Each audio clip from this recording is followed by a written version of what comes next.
All right, here we're going. What else? Why else? Why would we study statistics? By the way, none of these answers are probably wrong in any way. I'm just curious what you think about it. Psychology guy. Use statistics to determine how effective the intervention is. Nice. Nice. So, how effective is a treatment? How effective is a treatment? I'm going to say a treatment is a treatment. By the way, treatment, what do you mean? Well, it could be an intervention. Okay? Could be medication. Could be this, could be that. Wait, why does it have to be in the psychological or clinical realm? Hey, it doesn't. Because when you're in IT and you do this instead of this, hey, that's a treatment as well. Okay? Hey, when you're building stuff and you do things one way versus another way, hey, that's treatment, just the same. Okay? We don't think of it that way. That's exactly what it is. Teaching kids one way versus teaching kids another way to do something, each one of those things is a treatment. Okay? So it's always what it's about. Okay? You were going to say? Yeah, I was going to say, so I use it at work a lot and I want to improve my skills, but we have like a lot of tools and sometimes something will go wrong when one of them does like a process, for example, and we need to figure out, okay, well, is it the tool? Is it like the input that we gave? Was it this other factor? We kind of use that to figure out like what's the problem and how can we fix this? Mm-hmm. Where is the problem? I like that. Now, manufacturers. What is it all about in manufacturing? What do you have to do if you're manufacturing lots of stuff? All about optimization. Well, it is. Now, it is. Plug in the leads. Until you go to sell it, in which case it's all about. Well, it's all about money. This is true. It's all about quality control. Am I right? It is. Not sure what's on the end of my pen, but it has a very funky taste. Yuck. It's all about quality control, yes? If you are manufacturing stuff. Now, a friend of mine started out making his own kombucha some years ago. I'd never heard of the crap. I'd never heard of it. He brings it in one day and he hands me this bottle. I'm like, what's this? He's like, it's kombucha. I'm like, okay, what's kombucha? So he describes it to me. I'm like, sounds disgusting. He's like, you should try it. I said, oh, okay. So I did. It wasn't bad. It wasn't good, but it wasn't bad. So a couple years later, he's refined the process a little bit, and he tries it again. I'm like, it's better. It's better. Now, the first few he made were kind of swing and a miss. Like, it's pretty good, it's kind of crappy. It's pretty good, it's pretty crappy. It's all over the map. You cannot sell stuff that way unless you're at Saturday Market and you put a big old, it's artisanal on the side of it, in which case you can. In general, when you're doing big-time manufacturing and sales, it's all about quality, yes? And so you cannot have variation at all right? Freaking Ritz cracker better taste like a Ritz cracker every time. And it better be the same freaking diameter every time, or you know someone's going to be on Yelp complaining about it, okay? And that's true for pretty much everything else down the line. Okay? The worst way to kill your business is to be not the same quality every time. You need to be consistent. You can be consistently mediocre, that's fine. But when you're inconsistent, people get pissed off. And I know this because McDonald's is still in business, am I right? All right? There are a lot of stuff that's out there that's, but when you buy a Big Mac, it tastes like a Big Mac. Okay, you may not like Budweiser, but when you take a Budweiser, it tastes just like every other Budweiser ever made, ever. Exactly. It's it's exact. It's swill. Yes, but it's the same swill, you might say, every time. Exactly. This is why, and one of my favorite things, when you go on a trip, there's a few people that will have the guts to go to some little hole-in-the-wall restaurant on a trip. Most people go, I'm not going to eat there because I'm on a trip and I would like to stay out of the bathroom on my trip the rest of the way. I'd like my trip to go smooth. Where are you going to eat? Should we go to Applebee's or should we go to some other random chain restaurant? I guess we'll go to this random chain restaurant, Sherry's or some such. Well, why? Well, because I know what it tastes like. But I also know that I will not get sick there. Okay? And that's just life. That's just how life goes. There's a restaurant where I grew up that I'd never tried. It wasn't until after I got married. The wife said, we should eat there one time. So we did. And I was like, why have I never eaten here? It's the greatest place on the planet. Well, I know why I never ate there. It looked terrible. All right? You drive by, you're like, I'm not going to eat in there. What are you talking about? We let my cows eat in that place. But it's really good. It's just, But you don't do that because you don't know it's the unknown, okay? But quality control is huge. We cannot have any variation. And so we'll study and we'll learn different tests, not so much in this class, but in 362, we'll do a ton in that class. Hey, is there a difference between these two machines? We have two processors. Are they doing everything the same? Same thing, I can't remember who it was a couple terms ago, worked for Benchmade. And it was like they were talking about studying the amount of, in essence, rejects that they make on night shift versus day shift. Is there a difference? And then why is there a difference? Kind of back to what you honed in on. Is it the people you have working for you? Is it managerial style? What is it that's different between night and day shift if there's a problem? What is it that the machines have been running so long and this happens that after a while they tend to start producing a lesser quality product? What is it? And then hopefully you can hone in on the problem. But again, all those things are related. But again, they all kind of fall into the heading of making decisions. Making wise decisions. Okay, that's the whole bottom line. Okay? And so something that I like to think about is this, is that you're going to collect data. You're always going to be collecting data. Okay? And that data might just come about because of you keep track of what's coming off the assembly line. It could come about because you're running an actual study on people. Here, you take this drug. Here, you take this drug. It could be a variety of different. I'm always collecting data. Okay? And this data could be the result of an experiment.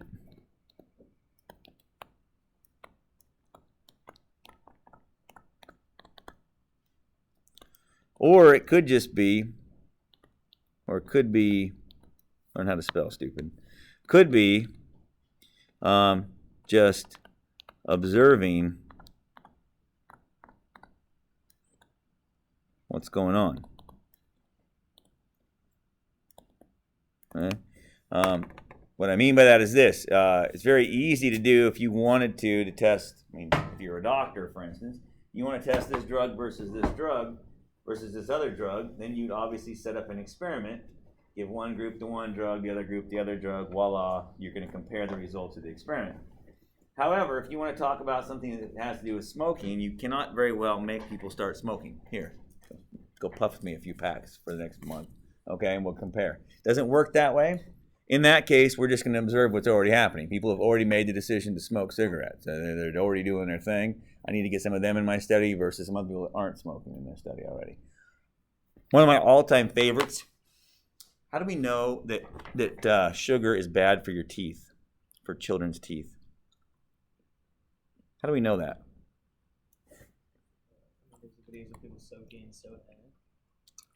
Do we make them go soak in soda?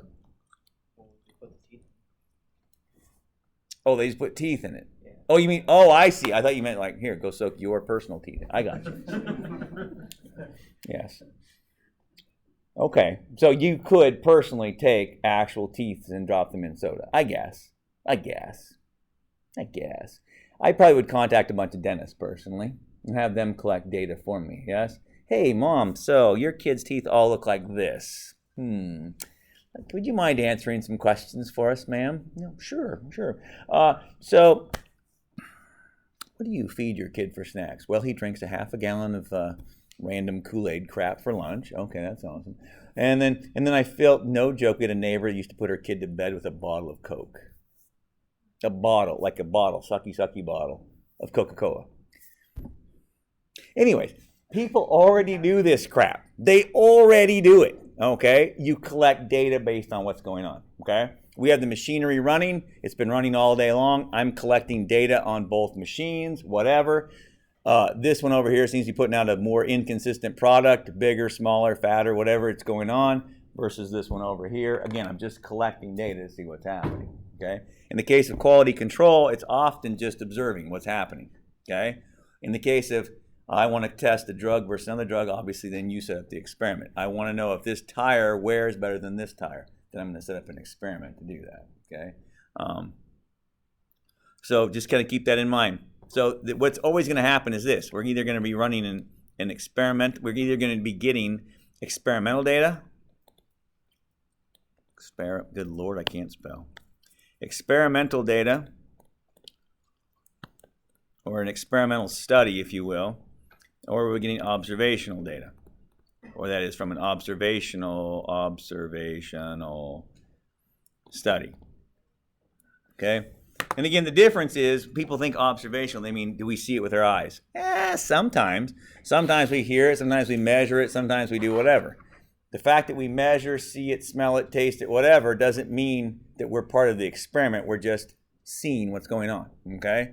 Seeing might be more than just with my eyeballs. I actually have to do something, weigh it, listen to it, whatever it happens to be, okay? One of the classics, of course, you could personally, trying to think what happened here. Well, I guess if you, the classic experiment, you could sit the old put your friend's hand in a glass of water, see if they wet themselves at night, kind of a deal. Clearly, that's an experimental study, okay, because you actually did something to them. If they were sleeping outside and got wet, and then you could just watch because you didn't actually perform the study, you would just be observing what happened in that case, I guess. Again, are you part of the study? Are you doing it, or are you just measuring, watching, observing what's happening after the fact? Okay? We'll be talking about these and why we do one versus another. Okay? If you work for a manufacturing company, you probably aren't going to be doing a ton of experimental data all the time. Frequently, you're going to be just watching what's happening on the machines. Okay? But every now and again, you might want to say, listen, if we changed our process, can we make a more consistent, better, whatever product? And in that case, then you'd be running an experiment in that case. Okay? Again, pretty much everybody does both in every line of work. Okay? Pretty much everybody does everything in every line of work. So, cybersecurity, fella. I was thinking Homeland Security. Cybersecurity people. Same difference. You will observe what's happening. Okay, that's cool. And then you're like, whoa, we got a problem here. Maybe we should try something different. At which case you go from an observational to then maybe trying something different and running an experiment to see what's better. Okay? And pretty much everything would work that way. Okay? And in theory, then you make a decision that's profitable or good or what have you. But again, if you work for the government, sometimes not so much. Okay? That's been my study in 24 years of working for the government. That's what we do. Okay? Now, I think my all-time favorite, I got in an argument one time. It was my job to keep track of the sophomore test scores. Junior, sophomore, I can't remember which one it was at the time. Anyways, it was states on both. And I remember this kid. Like, no one he would not, okay, there's no way he passed the test. But he passed it. And he jumped up and screeched really loud. And then he ran out the door. Okay. He came back 10 minutes later. What was that about? He's like, I passed the test. I'm like, what? Well, sure enough. I'm like, what? Dang. It better be good than better be lucky than good sometimes. And so the next year when I'm getting the data back, the data that they sent me from the state says he didn't pass. And I went, no, now I saw with my own eyes. I know he passed. Well, actually, that was the data the district sent me. Then they supposedly got some different data, which is different than this data too. And it was all different. Every one of them was different. I had 5 sets of data. They were all different. Not even close. Not even close. And the boss finally got mad. She's like, just use the data, Jay. And I'm like, I'd love to. Which one do you want me to use? To which she responded, just pick one. So, obviously we need good data. That's a huge deal. It's not useful to me if I just randomly picked this data set. I could have picked the best data set, made us look really good. Wouldn't have done any good for us because, I don't know, we'd have done horrible next year or whatever. We would have made us look, we'd have made us look like we were doing a really good job if we weren't, or if we were, it doesn't matter. There's no point to that. The idea is we want to know what's actually happening, okay? And then so talking about that, I want to roll into, how do we sample, or that is, how do we choose, I'll put in quotes, participants for our study.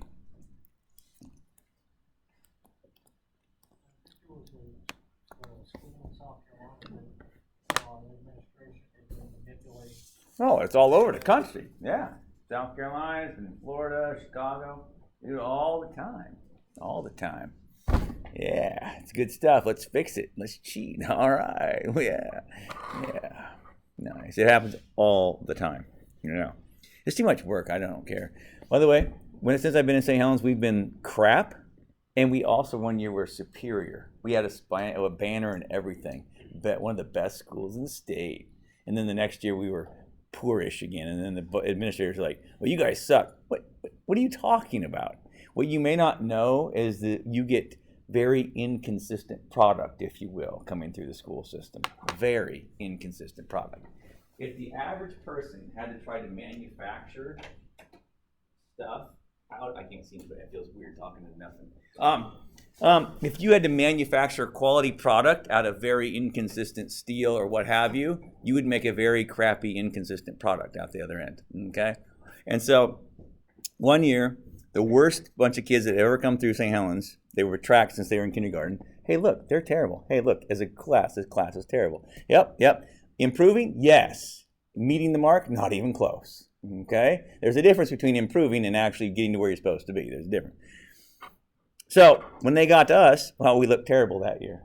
The boss is like, you guys suck. I don't know what you're doing. He literally said that in a staff meeting. I'm like, oh, thanks, pal. All right. Next year, wow, you guys looked great. That's right, because we tanked the year before with bad kids. The next year, they're better than average kids. Well, the jump was amazing. Oh, it's great. Look at that. You can't get excited one way or the other because there's always going to be things when things happen. You can't just go, oh, now our product's terrible. Stop doing this. You understand there's going to be days when you get your butt kicked. There's going to be days when things happen. There's going to be stuff happens, especially from an operational management standpoint. Okay, let's keep steering the course kind of more or less. Don't just all of a sudden right turn it. Yes. So that's something to me that always has blown my mind. But how do we choose participants to be in our study? So suppose you had a whole garden full of tomato plants. That's a tomato plant, in case you're wondering. Oh, look at that. It's just full of tomatoes. Awesome.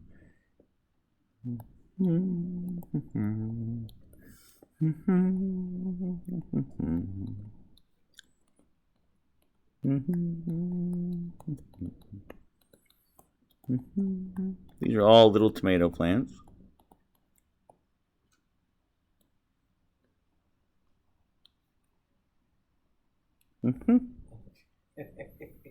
He's sad. You didn't even have a tomato on him. If you were to select a representative group of tomato plants here, who would you take? Don't you have to take all of them? No, it's like thousands of them. These are just like this is a demo of 2 acres of tomato plants. That's disturbing, but go ahead. Well, are you trying to Did you want a job in the government, pal? All right, go ahead. I already have one. Nice. You might be overqualified. Keep going. Do you want to represent your garden as it produces lots of tomatoes, or do you want to represent your garden as it sells? So in other words, how do you want to lie about it? I don't like it. So, do you want to paint a picture that makes you look better than you should? Then you would obviously cherry pick, or tomato pick in this case, the best plants. Yes. If you wanted to make yourself look worse, why? Hey, more money, man. All right, let's do it. Then obviously we picked the crappy ones. All right. Another boss a couple years ago, his bright idea. Gosh, I got so many stories. We're going to test the kids as early in the fall as we can on the state test, and then we'll test them in the end of May. Why? So we can show the most improvement, because they're all going to suck in the fall. And then we'll have great improvement in the course of the year. And I'm like, aha. It's not quite how it's supposed to be, bro. And the whole point is to get them to pass the test. Yeah, but we're going to look good. I'm like, dude, you're an idiot. You're an idiot. So it's all about how do you go about choosing it. Yes, now in a perfect world, what we really would like to do, this weird word, we don't hear it very much anymore. We'd really like to know the truth of what's going on. And then so in this case, you'd like to do a random sample.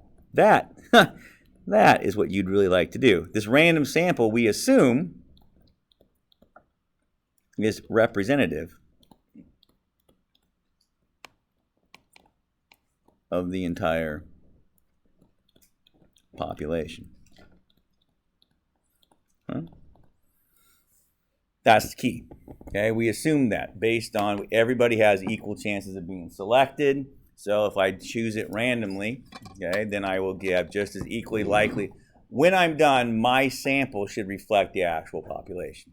If 30% of my tomatoes are these giant plants, then 30% by probabilistic theory, 30% of my sample should also be giant tomato plants. All right, and like 1% should be dead tomato plants, and so on and so on and so on. And it should match up in theory. That's how it should match up.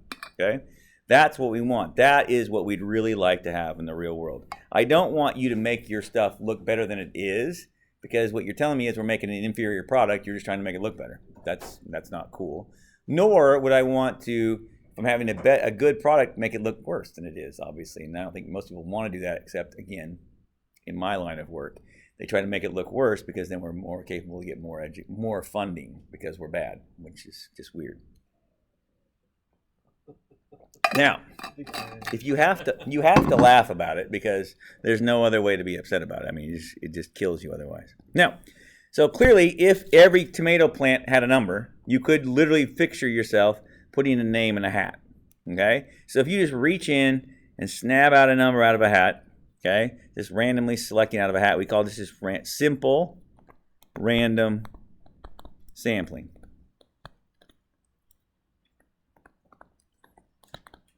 Now, obviously, we don't do a whole lot of this. If you have like 300 million Americans' names, you're not doing this number, okay? But you can have computers randomly select names from, you could select Social Security numbers or what have you. If you're in a certain area, you can randomly select telephone numbers. There's a variety of ways in which to do this. Exact same premise, though. Reach in, blindly select something out of a hat, if you will, okay? Very cool way to do it. Problems, logistically speaking, is in a large population, hard to pull this off. Okay, and in today's society, very hard to pick random phone numbers because you're going to get a lot of people nowadays don't even have landlines anymore, right? So it's a lot of that. So if you get someone with a landline, they tend to be older folks now. All right, older folks like me. Anyway, well, whatever. Yeah, they tend to be a little older folks. You're young. You're going to miss out on the younger set if that's what you're interested in. Is knowing what people think. You're going to have very much bias your sample because you're calling phone numbers. Now everybody has a landline anymore, and it typically is shifted. Or the older demographic has landlines, and the younger ones don't. And so just things like that to come into play. We'll talk more about that later on. But simple random sampling is pretty good. If, for instance, I have like 1,000 kids at the high school to choose from, I need to select 20 or 50 names for something. This is a very good way to do it because I have a nice, easy way of selecting them. It's not hard at all. There's obviously some issues when you get a huge sample going on with that guy.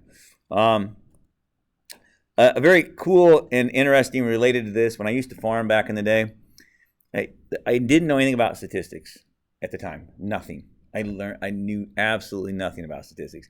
Maybe I could say I knew mean, median, mode, but that's it. And we'd grown out in our field. So back in the 80s, as part of the farm program, they'd have to come out to your field, and they would see how much residue was on the surface of your field because we farmed on really steep hills out there. And so you had to have a certain amount of trash to hold the soil, which is a good deal, but whatever. And so what would happen is the guy would show up to check it, and he'd take a rope, and the rope had a knot like every foot. It was the goofiest looking rope I've ever seen. And he'd just walk out there, and before he did it, he'd go, "Look, I'm going to count the ones on the right side of the knots." Okay. And he would just fling the rope, and wherever it landed, okay, there it is.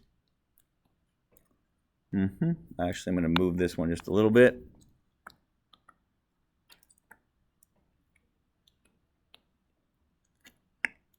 Those are a little too close together. That one doesn't quite touch, clearly. There we go, cool.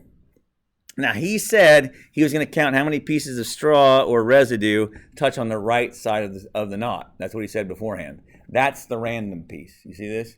And so when he got there, he's like, not going to count him. Now, I remember getting pissed off. Oh, my God, it's a piece of residue. How can you not? No, because I count on right sides only. And now where I'm at now, I understand the concept is because what could he have done?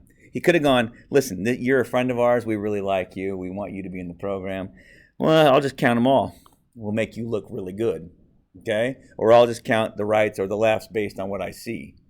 Versus, I don't like you so much, so I'm going to try to make you fail out of the program. So I could go there and I could just cherry pick it on the other side and make you look bad, okay? So it actually is a really cool random sampling. And to this day, it really sticks with me. But I remember being really pissed off about it at the time. I'm like, that's so arbitrary. That's right. It is arbitrary. It's 100% completely random, ahead of time, arbitrary, which side of the rope you picked, okay? And he did it ahead of time so that no one could argue that, well, people still, the funny part of it is the irony. They still argued with him, okay?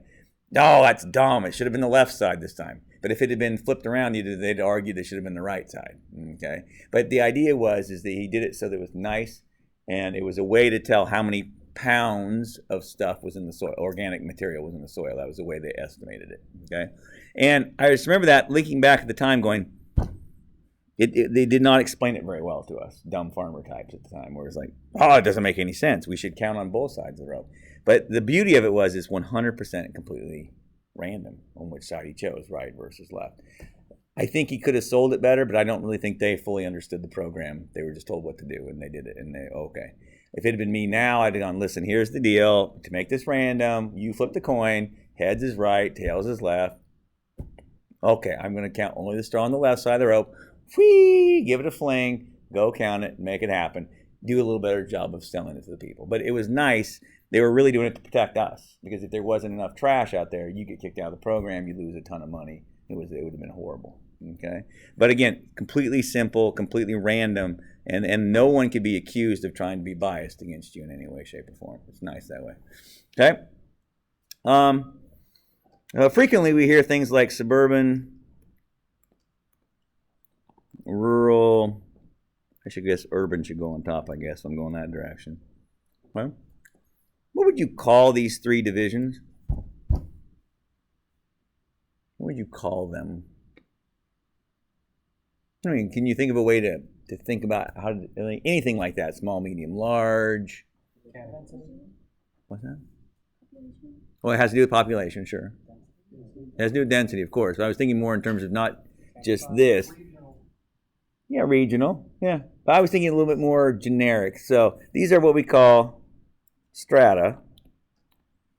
And it's true, it's not just in this particular example. It can be done in other examples. Okay? So you could do things. Time of day is also a strata. Okay? So what time of day was this? Is it day shift, night shift, swing shift, whatever. This could be, working with different, perhaps you're dealing with different inspectors if you're building a building. So the inspector in this county versus this county versus this county, right? That's a different strata. They're dealing with different counties, whatever it happens to be.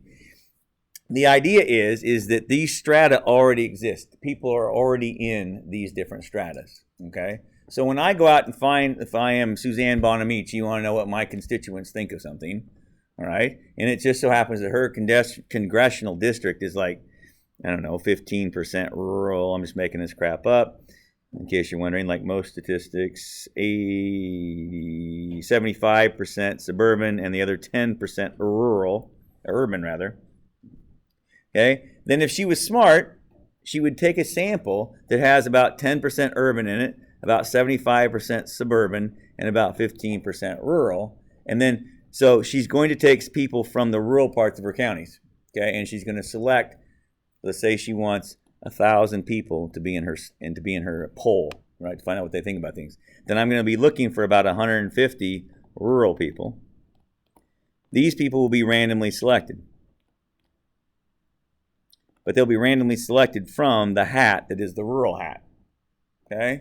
And about 750 people from the suburban hat, if you will. But they'll be, again, randomly selected from that hat. And then about 10% randomly selected from the urban hat. Okay? The idea being is that in her sample, not 10%, 100, And the idea being is that when they're all said and done, we have the most accurate picture, at least, hopefully, that we can get for her to know what her constituents think about whatever policy it happens to be she's into. Okay? Happens all the time. And again, it could be this kind of a situation. It could be a night shift, day shift. swing shift, whatever. It could be all kinds of different things. And for instance, if this is 50-50, if it's a 50-50 split, then obviously you'd want to use equal parts of both. But if for whatever reason the night shift is a smaller output, for whatever reason we kind of put everything down at night, we only run a skeleton shift or something, then you'd want to have 70% of your stuff coming from the day shift and 30% coming from the night shift, so that you get the best possible feeling of what's going on with the actual data. Okay, again, we're all about what's really happening. That's what we want to know. That's one thing about statistics that makes me it kind of puts me in awe sometimes. You need to tell me all I have to do is look at this stuff, and then I can see what's actually happening. Yeah, that's pretty exciting. And it's just random data, Jay. It's just data from, we've collected data. That's right.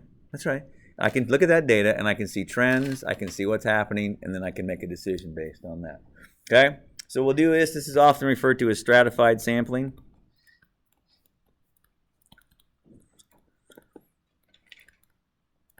Okay?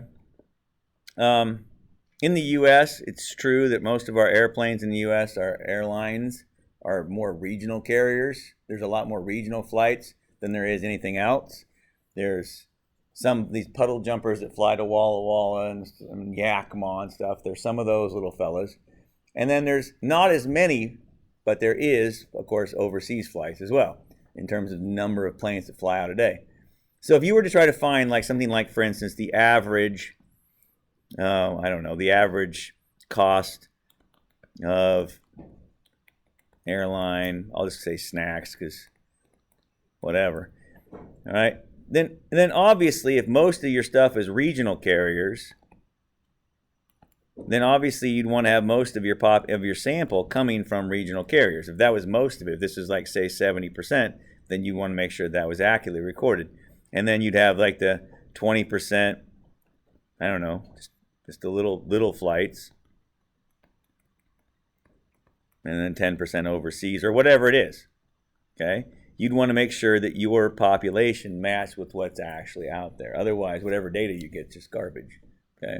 If you just put every airline, every flight into a giant hat and pull them out, you're going to be pulling out more of one than another, and typically speaking. You want to make sure that it comes out this way, so that's why stratified data works out as nice as it does. Okay? Again, they're already in these categories. We're not putting them there. Smoker, non-smoker is another stratified sample, another kind of way of doing it. They're already in these different categories, so you want to make sure you're selecting from here and from there. Okay? So just be aware of that as we go along. So simple random sampling. Stratified sampling is another way to get to what we want to get to if the data is already broken into certain samples, or stratas rather. Another way to get data that's pretty good too is what's called systematic sampling.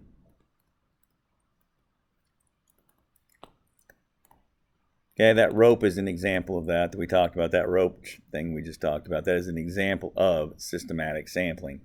It is a system that you put in place ahead of time and you do not vary from it. Okay? If you were to go to Walmart, plunk yourself down in front of Walmart, I'm going to ask people what they think about whatever. And then the first person that comes out is a lady with 12 children. They're screaming and carrying on, and one of them's puking and whatnot. Are you going to go ask her what she thinks about this? No, because you are saying to yourself, no, I'm going to be the nice guy. I'm not going to talk to that mom. Okay, good for you. And then the next gal that comes out, she's got a cart full of stuff, but she looks like she's sad, and you're like, oh my God, I don't want to bother that person. And then there's this god-awful, giant, huge, monster-looking Hell's Angel fella. That kind of intimidates me. I'm not going to talk to him either. Okay. In essence, what you're doing by all of those things, you're inputting bias into the system, right? Interestingly enough, in today's PC culture, that is not how we inspect bias today, though. The way that we insert bias today is this. I need to have this many of this kind of person, this many of this kind, and this many of this kind, and this many of this kind. That is, I'm going to have 10 of each. That's nice. There's not 10 of each in the whole system, yes? In other words, you're going to be oversampling people, okay? For instance, in St. Helens,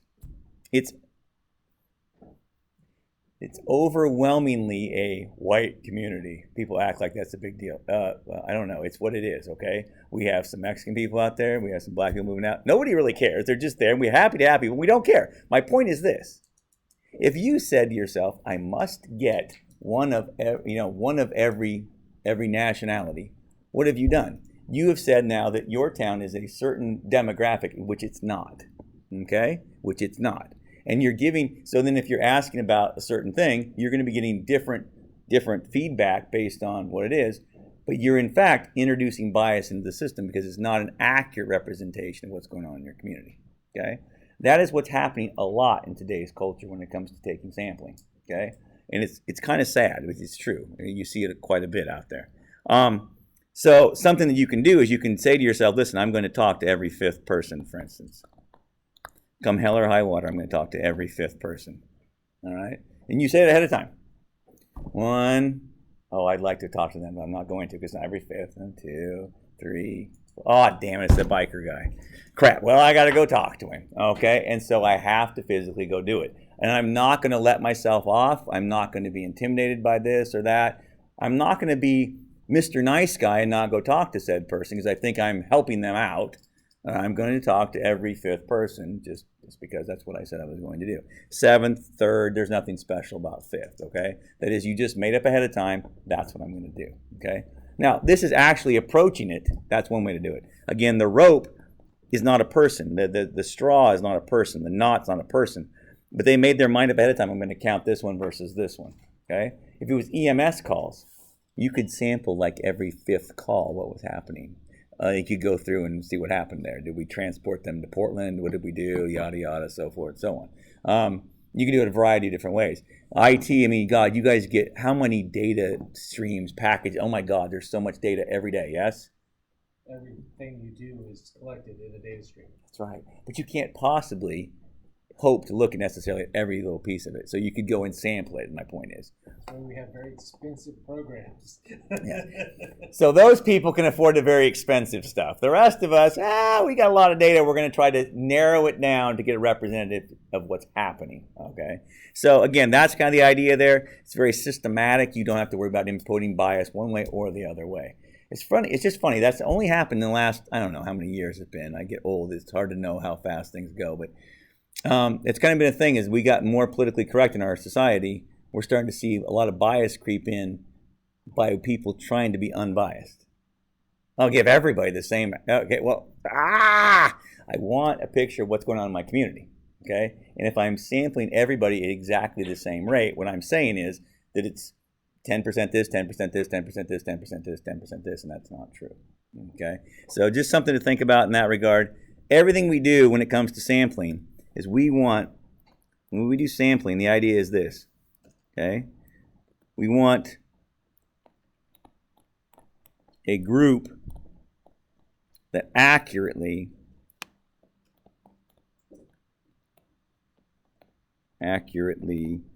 represents the population. Now, a couple of terms we've kind of said we haven't defined yet. The population is I'll put them as people, everyone you are studying or looking at. Okay? I am interested in these people, people with oral cancer. Cool. All right, cool. That's everybody that's in my population. That's my population. I'm interested in those people, schizophrenics, whatever my deal is I'm into, okay? Whatever I'm going to be studying, that's my population. I can't possibly look at all of them. Why? I don't have an infinite amount of time. More importantly, I don't have an infinite amount of money. Yes? Time and money are huge concerns, yes? So time and money are a problem. I can't possibly do it. If you were a person that studied insects, just offhand, how many bumblebees are there in the U.S.? Like species or like? No, just total numbers. Straight up total numbers of bumblebees. I have no idea. It's a lot. Okay. Could you possibly find the average wingspan, lifespan, whatever? Nope. Wouldn't want to. So I take a sample of them. Okay? Again, because I can. Frequently I can't deal with everything, so I take a sample. Okay? So the sample is just because we take a sample. Again, it's that representative group. We take a sample because we can't afford time or money or logistics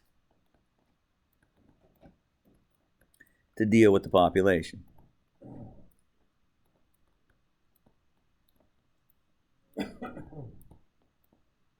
Yeah. But again, if you kind of keep that in the back of your mind, okay. Right. That is what we're going to be doing in statistics as a general rule. Okay? So, 2 more terms and I think we'll take a quick break. So, parameter and statistic. Okay, a parameter is a characteristic of the population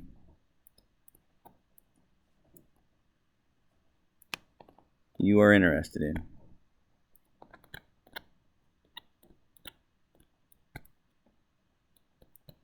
Okay, pulse rate, average height of women,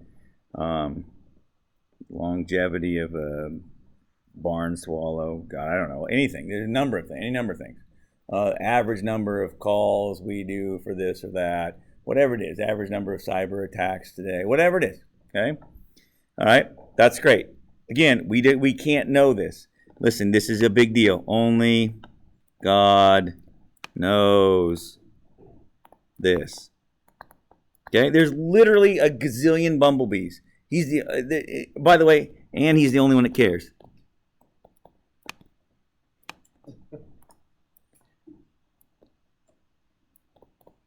Okay, I can't know it. It's physically impossible to know it.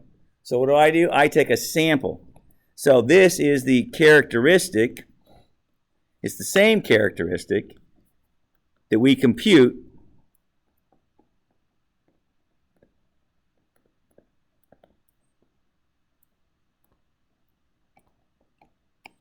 from the sample to make a statement about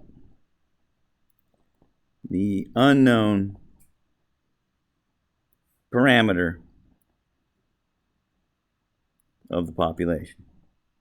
Good Lord, it's a lot of work. Yeah? Cool. So I capture myself a bunch of bumblebees. I weigh the little devils. The average weight of this little sample. They're randomly selected bumblebees from around the country, whatever. Did I say bumblebees? Oh, whatever. Okay, make sure we get the right species of bees. So we're all doing bumblebees. We're going around the country, take a random sample of a bunch of bumblebees, say 10,000 of them, I don't know. We weigh the little devils, 3.2 ounces. There they are. There you go. I don't know. There you go. So what do I say about that? The average. Then we feel we're pretty comfortable. We have an estimate for what the actual average is for all bumblebees throughout the United States. Good for us. Nice. Cool. Clearly, that is a big deal. It is a big deal. We take samples because we can't afford to, time or money-wise. I guess one last thing to say about sampling is this. How big a sample do you need? And this is something that we're not going to answer right now, per se, but this is something that should always be in the back of your head. How big a sample do I need to be confident?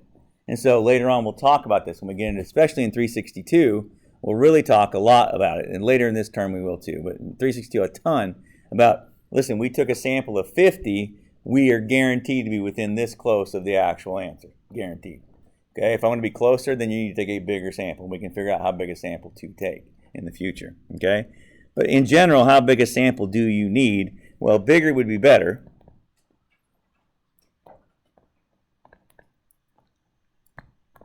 Okay, to a point. At some point, it becomes too big. You're like, well, just might as well work with everything just about, okay? So bigger would be better. So is 100 better than 50? Yeah. Is 1,000 better than 100? Yeah. is 10,000 better than 100? Then you run into diminishing returns at some point, right? By the time I've spent all this time and money and screwing around dealing with this big, giant sample, I'd have been better off to get the quick data with, say, a sample size of 1,000 versus the sample size of, say, 10,000. And we'll talk about that, some logistics points of view. Mathematically, yes, 1,000 will always be better than 100 in terms of how close you are, always. The question is, does it make sense? Can we do better? Can we do just as well with 1,000? Is it good enough? Okay. Some things to think about that. Obviously, if you're crash testing Rolls Royces, yeah, you can have 5. That's all you get, pal. Well, but I want 30. You don't get 30. You're crash testing Camrys. Here, crash some more. We'll make more. Go ahead. Take as many as you want. Take as many as you want. It's fine. All right. Clearly, one thing versus another is a big deal. If you're studying the endangered Siberian tiger, and you, because you're a veterinarian, are pretty sure that the problem is those little devils have something wrong with their reproductive tract. So you need to go out and take some sperm samples. All right. What are the first things that come off in your mind? Good luck. Okay, from several points of view, yes? They are the endangered. That means there ain't very many of them.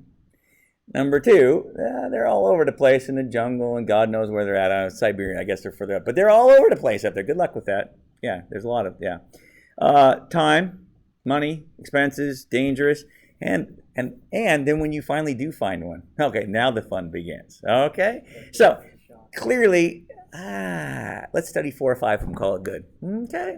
Maybe. And I'm not in on this deal. I'll fly the helicopter or something, okay? Yeah, no, because obviously you can't do it. Now, if you want to study white-tailed deer, knock yourself out, pal. There's a million of them, all right? There's literally a gazillion of them. Take as many as you want. We'll make more, all right? And they're not going to kill you. They're not going to run you over. Not going to eat you. They're not going to what have you. They're all over the place. They're just literally all over the place. Same thing with wolves, on the opposite end of the spectrum. Back in the day, they were really hard to find. And, of course, now they're kind of coming back, which is good, I guess. But they were to a point where they were just, you couldn't find the dumb things. So good luck if you want to go out and track them down. Have fun with that. You might get 2 or 3. And you're going to be happy with your 2 or 3 that you get. You're going to deal with it, okay? But a lot of times we can, especially in IT and places like that where you're constantly just getting data upon data upon data. Your question is, okay, when do I shut it off? Okay, can I do enough already? Other people work on the other end of the spectrum where, well, this is all I can get, so I guess I'm going to deal with it, okay? And so just be aware of that. Sample size, bigger is better, to a point. And, of course, well, I wish I could get more. Well, keep wishing, pal. You can't have it, okay? Sometimes that's going to happen as well. It really depends on where you're at, okay? So just kind of think about that. Let's take a break for a few minutes. We'll come back. So, again, on sample size, we'll come back to that. We'll hit that again on many different occasions about different things. How big a sample size should we have? But again, in general, bigger is better. The question is, at some point, it takes more time to fart around with it if you take too big a sample and you're getting diminishing returns. Okay, so we'll talk about that as we get there. Something else I want to talk a little bit about tonight is the concept of experimental design. A little bit. We'll start on it tonight. I'll finish it up in the video. In other words, before you do this, you need to decide, what do you want to know? What do you want to know? So let's do this. If you're a doctor, we'll pretend for a minute, and you're going to study people who have, I don't know, some long-term incurable issue, then what kind of study are you going to do on them? What kind of study would you do on them? How can I study stupidity? Okay. That's good. That's good. Come teach my high school kids some days. Okay. No, listen. So again, you can't fix stupid, so you can't even treat it, I don't think, right? I mean, I don't know. You really can't. It's unfortunate. So that's good. But okay, so they have some problem that it's not going to go away, but we can manage it, perhaps, yes? So how would you study a situation like that? How would you set up an experiment for that?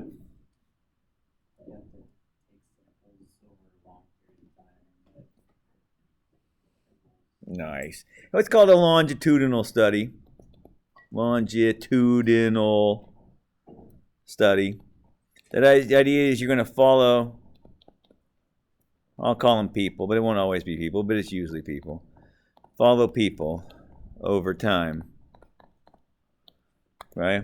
Oftentimes, there's going to be, you know, for whatever it is, you're going to have to see what's happening to them. Unfortunately, I heard from a former, when you get old, you've taught a million people, it seems like. So today, the fire department came and was teaching my young kids how to use fire extinguishers, which is kind of cool, whatever. So I'm talking with the fireman who I taught God knows how many years ago. And he's this, you know, he's this youngish fella. He's like, yeah, it was like 10 years ago. I'm like, oh, cool. Anyway, so we're having a conversation. He goes, yeah, it's too bad about Casey. And I says, what about him? He's like, oh, he's back on, he fell off the wagon again. He was back into drugs. And so a situation in that kind of a case is, following people over time, you know, whether they're addicts or whatever it happens to be, you know, seeing what you can do about them. Do they, you know, whether they relapse or whether, you know, can they manage their symptoms better if it has something like my aunt has MS really bad over the years and you know, can you do something where they can manage the disease, what have you. And again, following it over time to see what's happening there. For some things, that's obviously going to be good. For manufacturing, this is not so bueno. This is not the kind of study you'd want, okay? So if we're talking manufacturing-wise, maybe, let's see, what kind of study would you want to pull off? Quantity.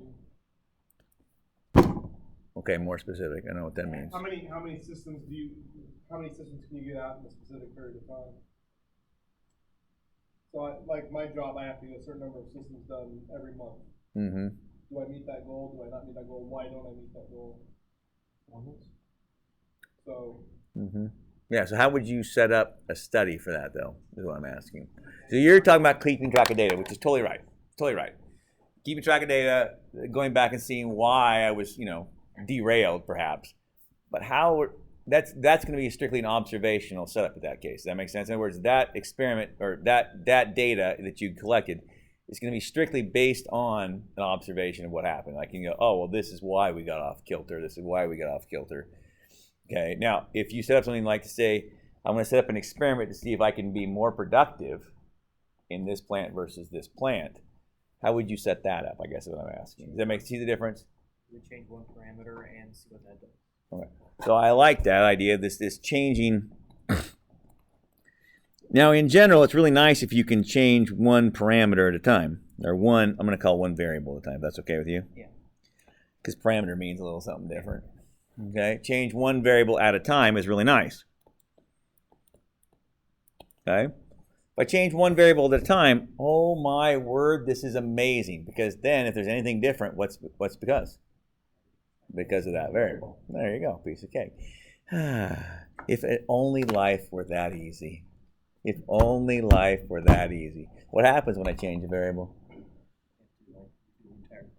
Well, frequently when I change one variable, other variables come with, yes? And it just happens that that's a true story, right?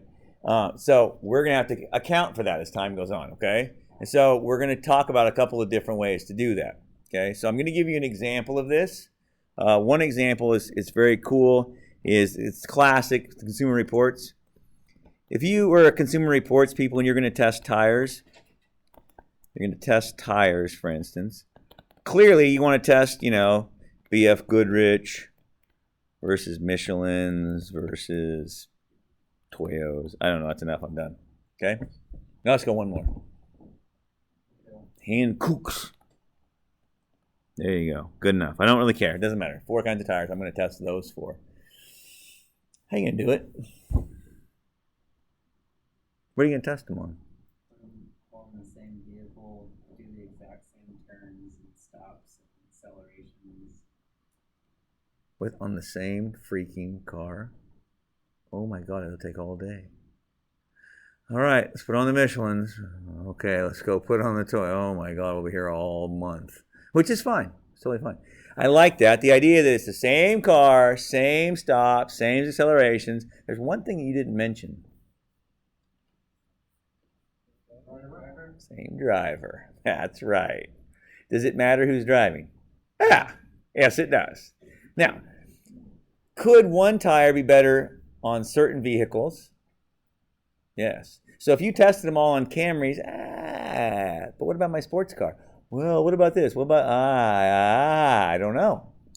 So clearly, The things you're going to have to take into consideration are car types. What are you actually trying to test for? Where? Longevity. Yeah. Let's do that. Yeah. Use the car. You wouldn't use a car. What would you use? Machine. Ooh, you just straight up use a machine. Look at you going to the machine. Interesting. Interesting way of doing it. You do it on a machine. I like that. You could build a machine to do it, clearly. But let's say we're not that fancy. We're going to deal with cars. Okay? So car type. Okay? What else? Car type, driver, of course. And I'm going to put driver, but I'm also going to write driver type. Yes? What kind of driver are you? Are you like my oldest son who's like drives like a little old lady in his car? He always has. He just kind of putzel farts along. Will you get a move on? Or my youngest son who's kind of like, oh yeah, like pay attention, okay? You drive like a bat out of hell. You have quick stops, or you just kind of mellow into things, jackrabbity sorts of things. Now again, you took that into consideration by same this as best as you can. But driver type does matter, okay? So clearly, you're going to want to know how well they handle weather conditions. But if I'm talking about longevity, that's not really a big deal. But yes, I would want to know how well each of them handles the different weather conditions. But again, that's something I would atone for. Everybody gets the same exact stuff. Well, they're still going to have a kind of longevity as well. Mm-hmm. Sure. So you can put that in there, weather What / about environment. What? road surface? Concrete, asphalt. Nice. So this summer, I drive an old Bronco that I converted to propane like 8 or 9 years ago now, and it's just my thing, and it's whatever.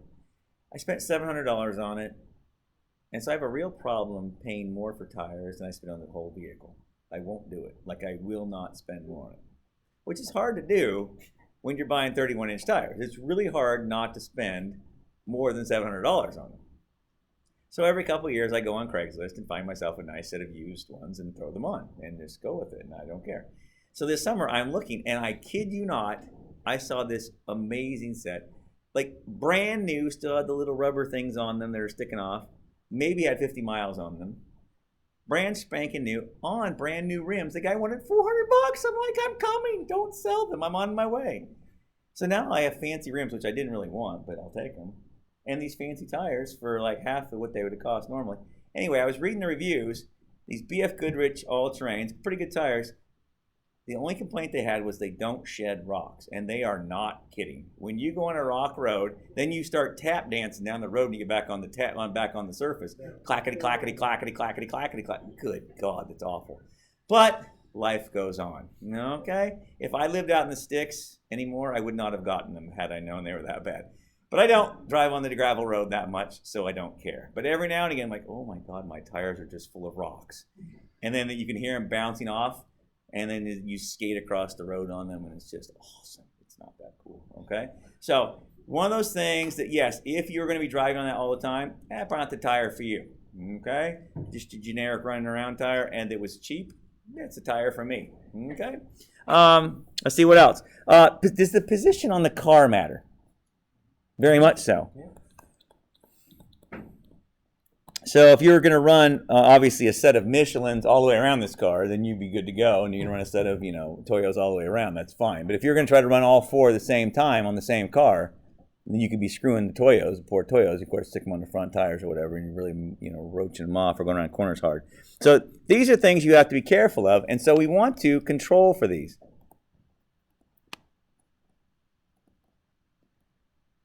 Now, the way we can control for some of these things, obviously, if every single tire gets every single environment the same, then although it will impact those things, it will not be the difference between which of these two tires is the better tire.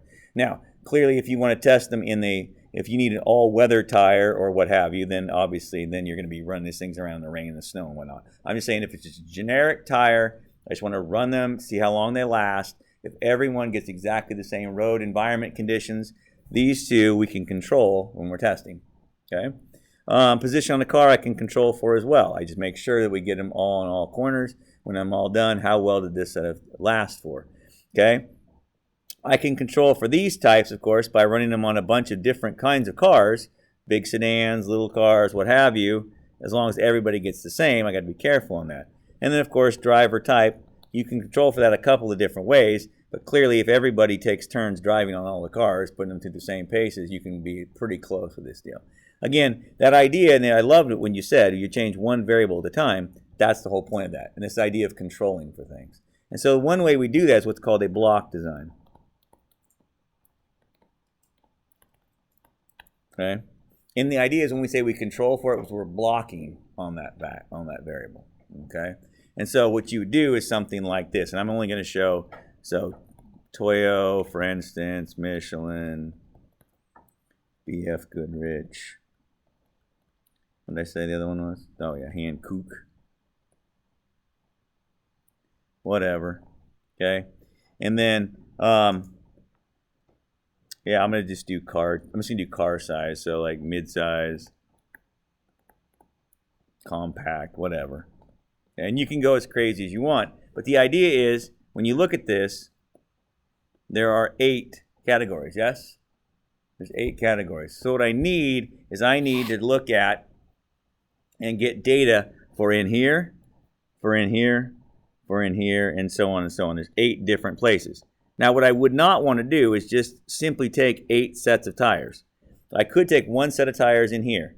If this set of tires was bad, does that mean all Toyos are bad on mid-sized cars? No, it meant that set was crappy, right? It doesn't prove anything yet. So this is where sample size comes into play. I mean, yes, there is 8 groups here, but you'd want to have several sets in here. Because if you only did one set, and that one set was a crappy set, then all you've done is just, you've biased yourself against that because you didn't take a big enough sample set to occur for that, okay? I make fun of Hankook. I remember when they first came to the U.S., the local tire store had them on sale, and I was, again, cheap, constant thing in my life. And so I'm like, oh, look at that. That is a really cheap set of tires, brand new. They're pretty fancy looking. I slapped them on. They're the worst tires I've ever owned in my entire life. Oh, my God. They all separated. They broke. They blew. Oh, my. They just were awful. And clearly they must be doing something right because they're coming out as stock tires on some newer American cars now. So they're not obviously awful. But that first set that I had sure was. And so if I was running this set and I grabbed that set of tires and put them on there, and we went around bumping over the same roads everybody else is doing, and that tire set went to crap on us, do not buy these Hankook tires. Ruin the entire company because of Consumer Reports because I took one set of tires there, okay? You have to be careful of these things. It's just like anything else. When you prejudge something based on one encounter with somebody, you base everything, you snap judgments like that. It's the same problem here. If you only have one set of data in that box, you don't really know anything at all. So the more we can test, obviously, the better. Now, in this situation here, if I was just the Hankook Tire Company, I would probably try it on a bunch of different cars and a bunch of different driving styles, and I would test a bazillion of my tires, and I would see, hey, how do they hold up, and for my quality control purposes, okay? And I would see if there's anything out there. But again, if I'm just Consumer Reports, I want to test these tires versus these tires. And what would be left in here is stuff like this. After 10,000 miles, maybe it'd be tread depth that I'm actually measuring. Okay, that's what I'm actually measuring, how much tread depth is left after 10,000 miles or whatever it is that we did these cars to, okay? So obviously, something else that's going to come into play a ton is what are we measuring, okay? And again, that'll be up to you, right? Is it number of calls, / attacks, / whatever? I don't know, maybe it is. Is it scores on some test? Is it weight gain, weight loss, whatever? I don't know. Okay? Some that are a little harder to scale later on, you'll notice that these are numbers, clearly numbers. This is a generic, that's a good number. This is a number. How about this one? Customer service. How are you going to rate that? With an arbitrary scale. With some kind of arbitrary scale, yes? 1 star, 2 star, 3 star, 4 star, 5 star. Oh boy. Now, this is classic these days, right? We see this kind of stuff all the time, yes? Any idea what's wrong with this kind of deal? Well, what, exactly, what's it measuring? What does 5 represent? Exactly. That's one thing. What does it represent? Number one, that's huge. It's very subjective. Okay, so I bought something on eBay a while back. The guy was hounding me. Please give me a good review. Give me a good review. I want a good review. Give me a 5. I don't really want to give out a 5, pal. But it was a fairly good customer service deal, I guess, until you started haggling at me about filling out your freaking 5. It was kind of annoying. So he was begging for it and whatever. That kind of annoyed me a little bit. When people leave comments, the only time they leave comments is what? If what, typically speaking? They are it's either phenomenal or it's crap. The problem is phenomenal and crap are different for different people, yes? You know the people, you know who they are. Oh my God, that was so wonderful. And it was just blah. And you're like, really? That was a 5-star in your mind. Okay, whatever. All right. At the other end of the scale, they're like, this glass is like half an inch out of place. I'm giving you a 1-star. It's ludicrous. And you're like, really? And then the rest of us just don't really give a rat's fanny one way or the other. Okay? You don't hear a lot from us. Okay? We have better things to do. Okay? I think I filled out one comment card in my entire life, and it's only because the lady took a half an hour to do her job. But she was doing her job. But I mean, she had to to get the runaround. And I'm standing there twiddling my thumbs, and I see the comment card. I'm like, yeah, all right. Jenny did a great job. Put that in the box. Only because I had nothing better to do, and she literally was working her little tushikins off, getting it done for me. I appreciated it, I guess. But as a general rule, So you see a lot of the 1s, you see a lot of the 5s, right? The truth is somewhere in the middle, yes? And yet, does it average out? I don't know.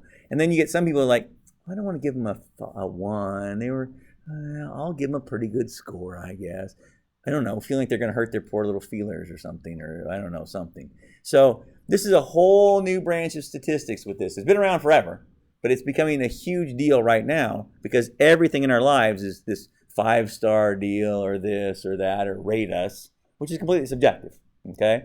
And not only is it subjective, it's, we don't even have a clue what 1 and 5 are from time to time to time, right? It depends on my mood. Something that will happen on our tests, when I grade your test, I do a 1 to 5 scale on each problem. And I will tell you right now, 5 is really easy. It's perfect. There you go. You get all 5 points out of kid. Oh, look at that. Oh, wait. Well, actually, technically, you can get a 0. Okay. So I should write this way. If I write -0, of course, it's perfect. If I write -1, I don't know. You can't add. By the way, don't say you got triggered because I said something like this. You can't run a calculator. I actually had to have a meeting with the boss a couple of years ago because some little feller got upset. Here, on a calculus problem, it's this long. Perfect. And I'm like, yes. I'm getting excited. Yes. I'm writing yes on his paper. I'm very excited. At the end, he can't add. It's like 2 + 6, and he got like 12. And I'm like, you can't run a calculator. Just a funny little ha, -1. He made it sound like I can't run a calculator. I'm stupid. I'm like, you did the whole damn whatever, okay? -1. This one is pretty easy. It's not subjective in my mind at all. It's quite clear. One little stupid little thing. You can't add something dumb like that. I don't know, dropped a negative somewhere. Whoops. Okay, whatever. -5 in my book is really easy too. You didn't do anything. That's a piece of cake. Yeah, you didn't write anything. -4 is really easy too. It probably should be -5. But you wrote something, it's garbage, but you wrote something. I'll give you a point because I'm a nice guy. These two are a little subjective. -2 or -3. -2 or -3. And I'll be honest with you, it depends on my coffee intake. It depends on how much sleep I've had. It depends on how many dumb freshmen I've had to deal with today. But here's what I tell you. I will always grade all of your tests in one sitting. Why? Consistency. So if I know that I'm being harsh at the end, I will curve it up a little bit. And if I know I've been pretty nice all along, I'm not curving it very hard. There you go. And it all comes out in the wash. All right? But I know that about myself. And because I know that about myself, I control for it. Okay?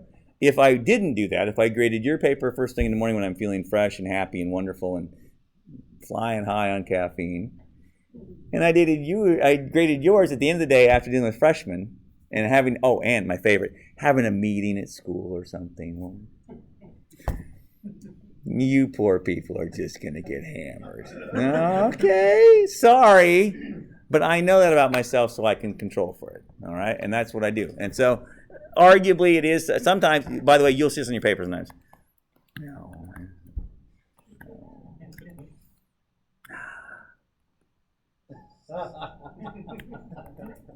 I'm having a fight with myself if I do this. Okay? And sometimes I'll just do this and just punch. But you will see that that's what I'm doing. I'm literally arguing with myself. All right?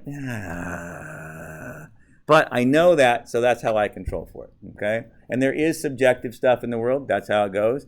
So sometimes we can control for that as well. Okay? I have a friend. When they grade papers, they are just like, she's out for blood. No, you didn't add right. -5. I'm like, Rachel, for God's sakes. She's like, it's not right. I'm like, well, I know it's not right, but can you just go like, there, it should be like a +1, see, instead of a -1. There you go. See, -1, see? No, it's wrong. I'm like, okay. We see things differently. We see things way differently. You're not going to give any points at all? No, they need to know how to add. I'm like, it's calculus. I feel like they know how to add. I feel like they made a boo-boo.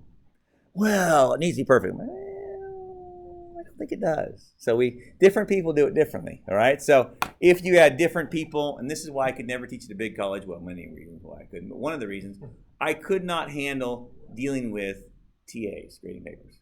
It would drive me bananas.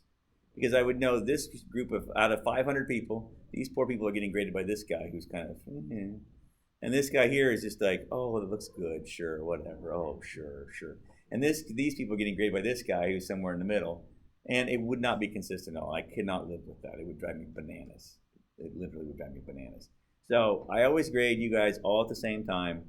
And that's how I can control for the subjectivity of that, right? And it's just one more thing that, in my mind, I try to be as consistent as I can. That's one way I can do it, okay?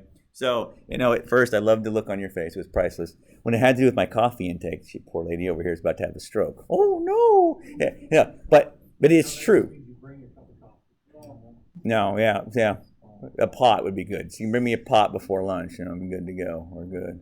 But yeah, so just be aware of that. Just things we control for. In the rest of the video this week, I'm going to continue this idea of experimental design. How do we control for that? And again, that idea that it'd be really nice if we could get it down to one variable at a time. It'd be really cool. It doesn't always work that way. Sometimes you'll have two variables, and I'm just going to do this last drawing before we go home. Okay, so I'll do this one first.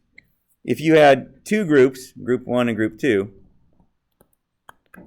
okay, again, what you see here is you have one variable that I've changed. You're in this group or you're in this group. This group gets, I don't know, pill A, and this one gets pill B, whatever. And I don't know, count how many pimples they have at the end of the week or something. I don't know, whatever it is we're measuring. And the only difference would be what pill they're on. Okay, that's nice. If I add a third group or a fourth group, but again, all I'm doing is changing one thing. I'm saying I'm adding a third level to our variable, yes? But it's the same variable. I've changed one variable. It just has three different kinds of inputs it can have for it. However, if I also prescribed them, again, this is like some kind of acne treatment of some sort. This is soap A, or soap 1. That's sap. Soap 1 and soap 2. Nice. In this situation, it is quite possible that this group of people right here could get like 1 million zits all of a sudden. Why? Because there may be some sort of reaction between soap 2 and pill B. It's very quite possible. Okay? This is why they tell you, by the way, no one ever died from drinking a little shot of Jack Daniels and then doing nothing. That's what I'm saying. I'm just saying, just drink it and sit in your rocking chair for a couple hours and whatever. I'm not saying do anything dumb or whatever. Just a little shot of beer, a little shot of whiskey, no big deal. No one ever died from eating one sleeping pill. No. However, washing your sleeping pills down with your whiskey is a bad idea. Okay? So there is what we call sometimes an interaction term. Okay? And so sometimes we can say sometimes it matters that there might be an interaction between this and this, and it can, kill you, whatever it happens to be. So, and at first you may not even know. You're like, well, that was weird. Why did that happen? Well, I don't know. There's something in this. For instance, sometimes it might be fertilizer and like potting soil. Miracle Grow potting soil with Walmart brand fertilizer. Bam, you kill all your tomatoes. I don't know. Okay. It's also quite possible these people have zero zits and like a glowing face. And I don't mean zero zits because it burned all their skin off. I mean, if their skin looks amazing, then it's quite possible that there's a positive interaction here. Okay? And so we'll look for that as we go along. So this is what we call, we'll do several different tests. And, oops, where did it go? Did I scroll up? Oh, I changed it. That's right. So the very first test that we did was just this guy right here. And so when we have just two groups, just like this, we will talk about z-tests. You don't need to write this down, and t-tests. And we have tests that will help us decide which is the better of the two. Nice. These are different groups, 100% different groups.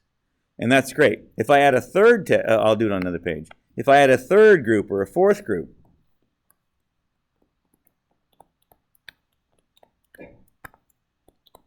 whatever. This is the same thing, but now instead of comparing this group versus this group, I'm really comparing to see if there's any differences between any of the groups. And then afterwards, we'll follow up and say, well, yeah, some of them are different, but which ones? And so we'll compare these two, we'll compare these two, those two, these two, those two. We'll compare them all two at a time, okay? The idea being, is there a significant difference here and here? What if this pill was the best pill? What would you do? I'd take it. No, it's really expensive. You can't afford it. No. No. But I'm going to tell you that there's no difference between pill 4 and pill 3. Then which one do you take? The cheaper one. Yeah? In other words, if there's no difference, which one do you take? I don't know. You base it on something else. The cheaper pill, if there's no difference, they work equally good, then you take the cheaper one. The one that looks prettier. The one that has the cute gal that works at the pharmacy. That's the one I'm going to go buy. Whatever, right? There's some other reason for making a decision. If there's no difference based on their efficacy, then I'm going to base it on something else. Okay? Now, if these two are the same, there's no difference between them, but these two down here are horrible. In other words, there is a significant difference between 3 and 1, between 3 and 2, 4 and 1, and 4 and 2. Well, then I'm not buying those pills. Okay? I'm going to buy one of these two pills. I need to make a decision based on some other factor. Price, availability. That's something that's kind of cool too. I remember years ago, the wife looked up something on Consumer Reports, and like the top rated, whatever the Sam Hill it was, I don't remember now, you couldn't buy it in our area. It was not around our area.